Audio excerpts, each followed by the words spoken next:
A warm welcome to Disky Talk with Luyolo. If you're tuning in for the very first time, I ask that you please do subscribe and hit that notification bell. If you've been a part of this journey, I hope you thoroughly enjoy this episode. So, on today's episode, I discuss all things Dstv Premiership action between Kaizer Chiefs versus AmaZulu, which ended 1-1.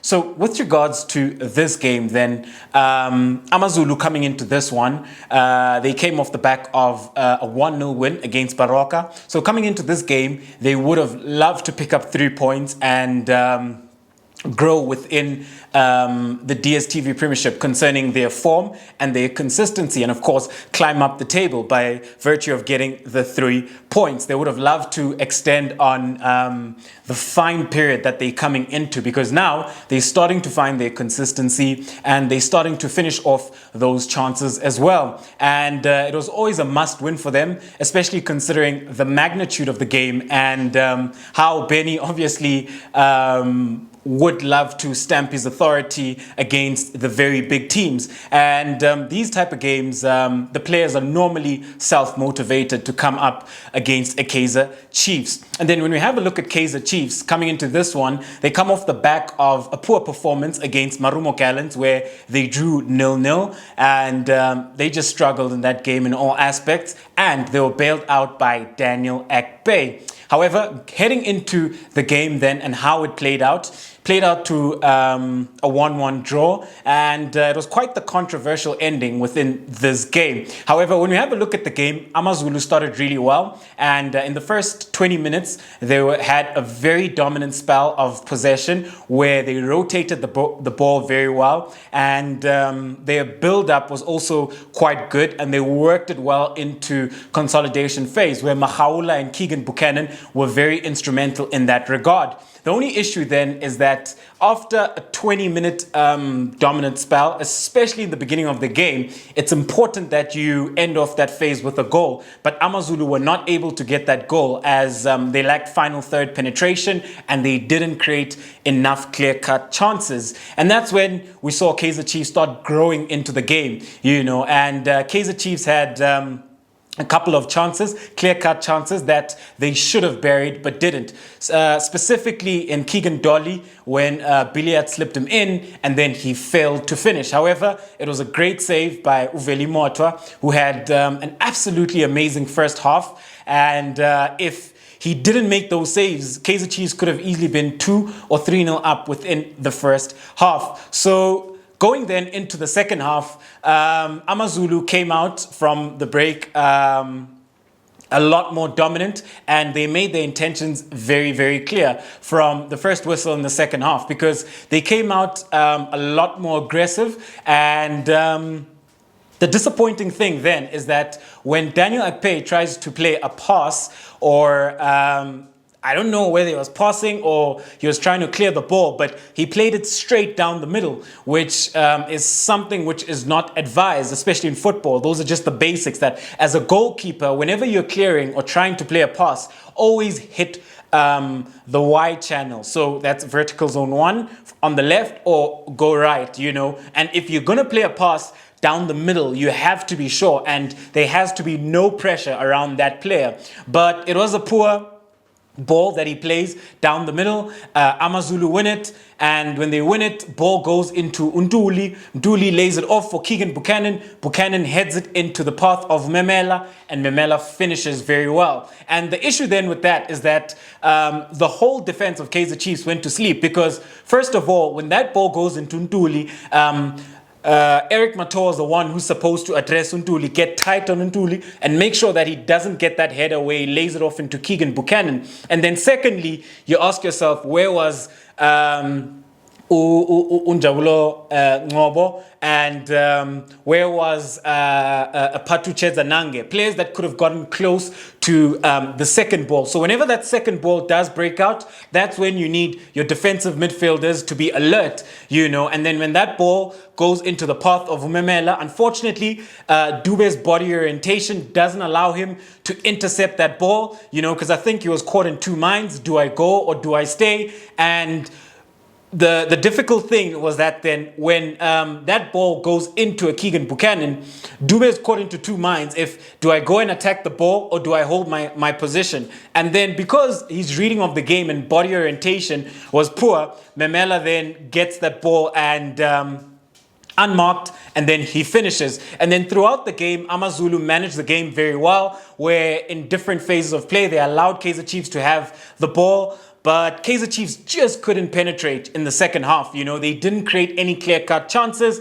And then in the 94th minute, when building up to AmaZulu's box, I think Manyama controls the ball with his hand, but then the referee didn't see that, and then play progresses, and then AmaZulu defender had his hands behind his back, and then it just goes off the shoulder, and then it was adjudged to be a penalty, which was, I think, a poor decision, which should have never been a penalty. Keagan Dolly takes it, and he finishes off well. And at the end of the day, the game ended 1-1. However, there was poor officiating and the game should have never ended 1-1. AmaZulu deserved the 3 points fully in that game. But let's have a look then at a tactical preview and the personnel going into this one. So when we have a look at it then, AmaZulu will be represented by the blue team. Kaizer Chiefs will be represented by the red team. So when we have a look at AmaZulu then, they started with a hybrid system, which was a 4-1. 4-1. At times it looked like a 4-2-3-1, especially when your Cisse, Memela and Maduna were interchanging with regards to their movement. So when we have a look at it then, in goals, they started with Mothwa, who had an absolutely amazing game. He made some beautiful saves throughout the game and kept this AmaZulu side in the game. And then a back four of Ukumede at right back, two centre halves, they had Ukoki and Kumede. At left back, Malepe made his return after suspension. And when you have a look at this back line, I think at times yesterday they were very solid, especially Kumalo. I enjoyed his performance, especially considering how well he did in build-up phase and his decision-making and his passing as well. Heading on then into the midfield, they had Khaula, they had Buchanan, and then they had Maduna as well. However, they would always interchange with Cisse, Memela, and Maduna as well, However, whenever they didn't have the ball, it would go to a 4-5-1, where they were very compact in midfield. Then Maduna, they had Memela, they had Cisse, and then they also had Ubongintuli up front. And second half, then they did make a change where Kalinga came off the bench and came in for Cisse, which I think was a very good decision because Kalinga is a lot more penetrative. But that's how AmaZulu started, and that's the formation they went with, a hybrid formation which would change at different phases of the game. And then when we have a look at Kaizer Chiefs, then it was always going to be very interesting to see which formation they would go with, because Stuart Baxter has been tinkering with this side, but they went with the 4-3-3. And in goals, they started with Daniel Akbay.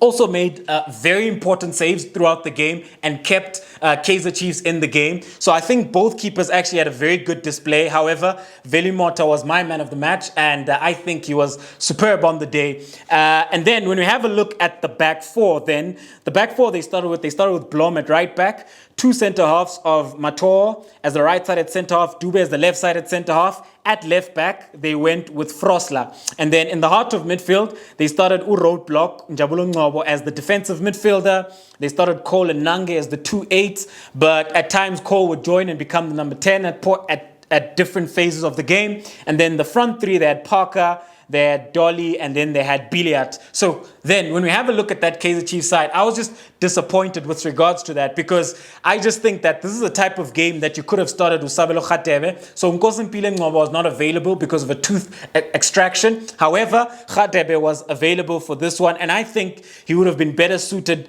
starting in this game and then starting as a 10, especially considering how Kaizer Chiefs struggled to penetrate AmaZulu, especially in the second half, So they needed then his creativity. So if he didn't start, then at least bring him on second half, especially when Kaizer Chiefs were struggling to break down and penetrate into the final third. In the central spaces and in the half spaces and in zone 14, you need a player who's very good at manipulating the ball and a very intelligent player, So I just think that this was the perfect game where Sabelo Khatebe could have either started or came off the bench and made a difference, And then Frosla starting as well. I don't like the fact that Stuart Baxter is accommodating him, because on the bench you've got Mabiliso and you've got Mashiane, natural left-footed players. And so many times Frosla got into a good position to whip in a good ball, but because he's not naturally left-footed, the ball just wasn't a good ball from a qualitative perspective. And then when we have a look at the front three, I just think that they didn't take their chances.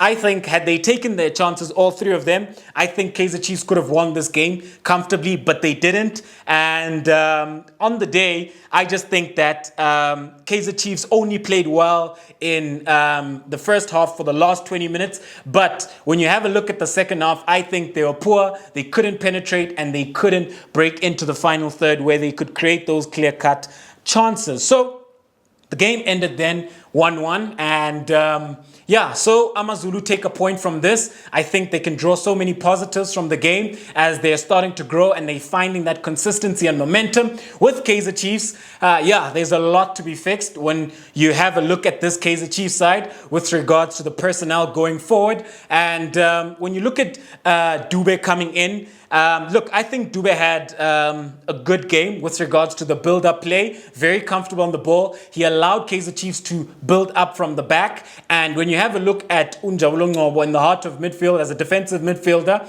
I think he also had a good game.